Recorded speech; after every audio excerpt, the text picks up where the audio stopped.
My first video on this channel featured a visit to the Classic Rock Show in Liverpool, which was uploaded on the 14th of February 2020, which is what started it all off. Good morning everybody, my name's Kev Berry.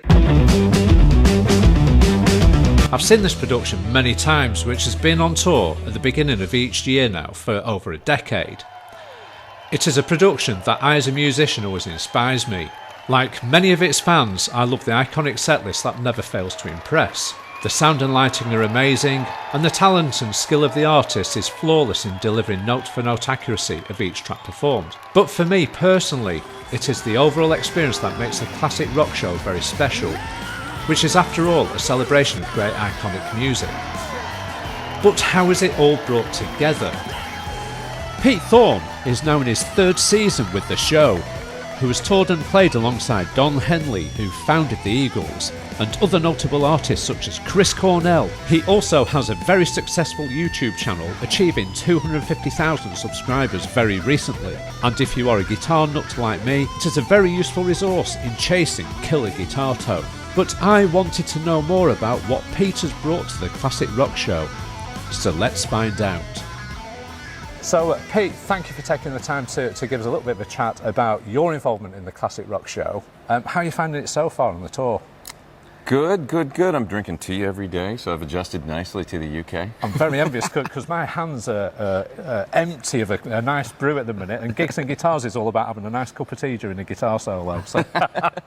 No, it's been really fun, and we're here in this lovely venue in Liverpool. This is our, well, in my tenure in the show, this is our third time here. I started with them 2020, and then did this past January 2022, and now we're back again 2023. So it's nice to be back here in this room, and I'm just having a really good time. We've all made good friends, you know, and it's a nice vibe. You know, it's a nice group of people, and we've got a really good sort of camaraderie developed, and I really enjoy it. So, brilliant. Oh, that's good. So obviously you're Canadian, live in LA, is it, in the minute, I think it is? Yeah, I'm Canadian and American now, so I'm one of those guys.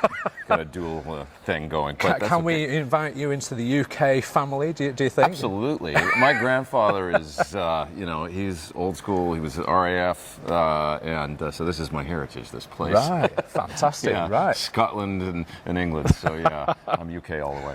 Brilliant. So, okay, so let's talk about the Classic Rock Show. How did you become involved in the Classic Rock Show, and what's drawn you towards it? What attracts you to it?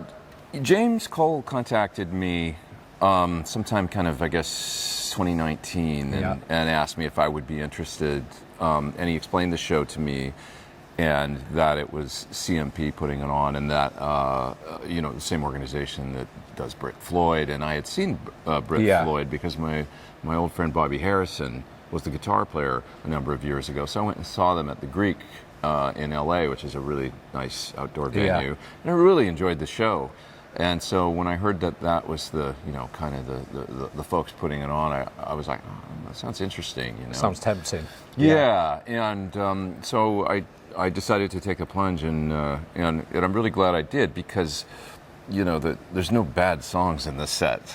I think you're right. I mean, and from my point of view last night, there is no bad songs. They're all songs that you as a guitarist can naturally be attracted to. 100%. So, that's it. Yeah. That it's just really fun to play the material and dig your teeth into, and there's a bit of a chance to even stretch out and improvise and put your own stamp on it, as well as kind of, you know, pay homage to the greats, you know, be it, you know, Jimmy Page or Pete Townsend or whoever, you know, Eddie Van Halen, that you're, you know, learning the parts of and trying to replicate to do it justice and do service to it. So it's really fun. Well, that's it. That's one point I was going to come on to, is unlike, say, for example, you just mentioned Brit Floyd, which is just basically like a Pink Floyd show, or say, for example, something like Rumours of Fleetwood Mac, which is just Fleetwood Mac. Yeah. This you can dive in and out of, say, AC/DC, Pink Floyd, Fleetwood Mac, Eagles, all the classics are there. So what are your favourite tracks in the set that you're naturally drawn to? So you must have favourites within the set. Oh, that's an interesting question. Well, over the years it's been, you know, with the different sets that we've done, it varies, but it's always nice when you've got a minute that you can sort of dynamically grab hold of. And so I'm really enjoying. There's a Dire Straits tune in the set, and my part in it is very simple for the whole song. But then at the end, I get to play. It's just a 2-chord vamp, and I get to do a little melodic solo over the end, and that's been really fun. And that, of course, is Romeo and Juliet. Yes. Yeah. And but I saw that last night, watched it, I thought that was great. Yeah. Wayne Banks coming out and doing the vocals again, which he's doing more of, which is nice. And what you're saying is taking a bit of a back seat, enjoying the moment, and doing a nice little bit at the end is what makes that song for you as being a standout feature of the show for you. So. Yeah, I mean, that moment, as well as we do a version of Rosanna. That's really fun because I get to kind of, go off at the end and improvise. And then just as far as like fun guitar part, I mean, like playing AC/DC, playing like Thunderstruck is super fun because that guitar part is just hectic and fun, and it's just cool. So so there's a number of moments, and then even finishing up at the end, we're sort of known for paying attention to detail and really replicating albums and whatnot. But what we decided to do on the last song this year, which is Rock and Roll by Zeppelin, of course, is just sort of go off and like play it. Just enjoy it. So there's no, it's not to be exactly like this. So it's really just a party at the end. So all of that, the gamut of like all the way from your Knopfler-esque, Romeo and Juliet, playing really mellow and clean, ambient tones and stuff, to the full-on grit. AC/DC, yeah. What did put together was like a big sort of question and answers list of things I wanted to ask people and stuff like that, which has gone completely out of the window. Oh, that's okay. Yeah. So we're obviously sort of free rolling here a little bit. Hey, I follow you on Instagram and on YouTube, and there's many other people out there that do the same. I noticed on Instagram probably about 3 or 4 weeks ago, you posted a guitar solo that you've always wanted to do, and you had like your Blue Sir, which is obviously a bit like a Strat.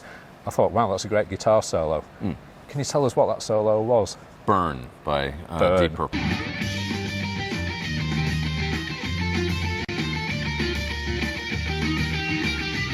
Yeah, that's it. And I never learned it. I knew the riff because I love the, it's incidentally, it was evidently one of Eddie Van Halen's favorite riffs too. Yeah. But so I just loved it. And when you hear the, actually, if we talk about Ed for a second, when you hear the opening riff to Light Up the Sky by Van Halen, Van Halen 2. Yeah. Yes. It's total Burn influence. It's there, isn't it? Yeah, the little diodes on the 3rd and 4th string and sliding around on there, and the cool little chords you can make going in between the low E and then those 2 strings. It's just really cool. So I always love the Burn riff too, but I'd never really tackled the solo. And then once I got into it, I realized like, oh, this is a bear. But it's really fun to play now that I feel like once you start that train, it doesn't stop. It's a fast-moving train. That song is like you're in it for about 6 minutes, and it's a really fun song. Yeah, you're in that zone. And when I saw it on there, and I thought, oh hello, Pete Thorn he's got a tour coming up. There's a likelihood that it may make a UK appearance in January this year. And I think James Cole put a quick line back saying no comment. Yeah. That's right. Yeah. That for me was a guarantee we're going to hear Burn that night, and we did last night. And I have to say, Pete, and people watching this that were watching the Classic Rock show, Burn has to be a brilliant track. It always has been for me, and you played it very, very well. Oh, thank you. And we were sat there on the front. Andy's on the camera over there. Andy, what did you think, Andy? Outstanding. Yeah. Oh, yeah. Thanks, absolutely. Andy. Yeah, just fantastic. So, and again, the Sir guitar stood up to the 3 single coil pickups on it. Sounded great. Just sounded authentic. Which is what I thought. So. Yeah, I debated playing my other one with the humbucker and the bridge, maybe switching it into parallel, which is a similar sound. But the 3 single coil's been working out good, and it's just fun to do it on a Strat. To play a high gain kind of rocker tune on a 3 single coil guitar. That's what Richie did. So, hey. Try and pay homage. Authenticity is what it's all about, isn't it? Yeah. It's fun to tackle it and do it on that guitar. So Excellent. So in terms of, have you come across any difficulties with the set this year, or in terms of, for example, your workload? I know that you did your weekly Sunday night sort of vlog, if you will, and you did it from the Philharmonic pub. Yeah, where I was so tired that I almost was falling asleep. Yeah, that's it, and obviously, jet lag. Yeah, obviously jet lag is a big thing. Yeah. We just spoke to James about the schedule. It's been quite an intense sort of schedule of sort of non-stop sort of rehearsals, production days. Yeah. Getting to a venue to do a number of gigs, move on, further gigs. Have you got any days off coming up, Pete, to recharge those batteries? Tomorrow's a day off, actually. And it's not been too bad because we we had 3 days of rehearsal and then a day of production rehearsal, and then we did a show, and then there was a day off. Yeah. So contrast that with the previous year where we had the similar rehearsal schedule, and then we went straight into 4 shows in a row. Yeah. And so it was much more reasonable this time, I think, and easier on singers, and because really it's one thing when you're playing guitar, but it's another thing when it's your voice and you're going into 9 days, the 8th day of a 9-day stretch maybe of singing, full on every day. So I have a lot of respect for them because they make that work. But yeah, it's not been too bad. It's just always the jet lag for me is a little bit of a killer, because you do your best, but at some point your body and your mind hit a wall. So then you just have to do your best to sleep and rest and do the best you can. That's just part of this job. It's just part of human nature as well, isn't it? We need our rest, don't we? So we do. And when you travel around, you go. I mean, you mentioned, with your job, you were in police work for a number of years, and the crazy shifts and the time that you had to, so I know you know all about it, and that's on a much more. It's horrible. Your job is, you're actually out there with lives on the line and things like that. So it's a little. We're just here making music. So, so respect to you, and we do the best we can, and just kind of, you might have one day a show that's where you're not feeling 100%, but generally speaking, the audience doesn't notice that stuff. The great thing about a band like this is there's enough members in it, and everybody plays so well and sings so well that if you're having a slightly off day, or you're not feeling, it's very hard, I think, from an audience perspective to maybe notice that, because everybody's got your back. It's a team. And it's really fun that way. Excellent. Really, that's good. So in terms of, you're fully charged now and sort of fully recovered from the jet lag, which was about a week ago. Yeah. So, I mean, obviously you're going to be doing your vlog tonight, I would imagine, at some stage, if you can squeeze it in. Yeah, I'm going to do one post-show tonight. So I'll be doing it just from Backstage here at the Liverpool Phil. And, it'll be late because of the... normally I do it at 11:30 a.m. LA time. Yeah. But we will be playing then. So it's like, it's going to have to be... 3:30 p.m. LA time that I'm going to start tonight. So that's all. Just when it's on a show day, I have to adjust the time. But I always try and do it. I try and never miss a week. Yeah. So, Well, I must admit, like say, your weekly Sunday night is like a fix for people like me in the guitar world, because you are a massive sort of font of information of everything sort of about guitar gear, particularly the series you did on the Eddie Van Halen tone. Deep dive, if you will. We went into thousands of different valves and stuff and things like that. Yeah. You are the man, without a doubt. Guys, this guy is the man to do with Eddie Van Halen's guitar tone. He really is. Cheers. So, and I'll just put it there. And it's fantastic, the lengths you go to. And I've learnt so much. I'm just an amateur guitarist from Blackpool, playing bands around Blackpool. But I've learnt so much from people like you and that pedal show and people like that, and other sort of channels, which we wouldn't have had that years ago when there's no internet, but down to people like you that have got successful YouTube channels, which he has. Fantastic. See, James Cole is over here now.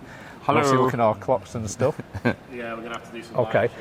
Pete, thank you ever so much for taking the time to talk to us today on Gigs and Guitars, and hopefully we'll speak to you soon in the future about other stuff, and just enjoy the tour, which I hope you will. Thank you so much. Thank you My so much, pleasure. Peter. You're an absolute star. Thank you. And just as an anecdotal line, I've done many, many interviews over 30 years, and this is the first time I've done actually interviews where nobody's been under arrest or under caution. So, let's try and keep it that way. At least, from my perspective. Have you paid for that cup of tea, Pete? I never want to be that guy. Just come in here and sit down at the table in the white room and the camera on you. And I don't want to be in that. I don't want any trouble. I don't want any trouble. I just play guitar. It's a wrap. As time was running out, we had to conclude the interview as Pete and the rest of the band had to prepare for that night's show. Next time, we talk to Wayne Banks, so be sure to subscribe so that you don't miss a thing.